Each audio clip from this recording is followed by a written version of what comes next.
आ रहे हो। पढ़ाई का बिल्कुल दिल नहीं करता तुम्हारा। लेकिन आपी, मैं तो उस वक्त से आप ही की मदद कर रहा हूँ ना। मुझे पता है, मैं तो वैसे ही तुम्हें तंग कर रही थी, क्योंकि तुम्हें तंग करने में मुझे बड़ा मजा आता है। आपी, आप मुझे यहाँ ही कुछ पढ़ा देना।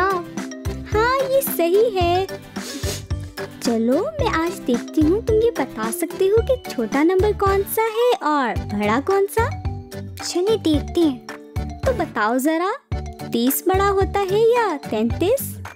तो मैं अब सारी गिनती पढ़ता हूँ। जो पहले आया था वो छोटा और जो बाद में आया वो बड़ा। जबरदस्त, तुम मेरे साथ रह रहकर अक्लमंद होते जा रहे हो। लेकिन ये और भी आसान है। बाबा की उम्र आज 33 हुई और मामा 30 की हैं। दोनों में से बड़ा कौन है भला? बाबा बड़े हैं। बिल्कुल, इसका मतलब 33 बड़ा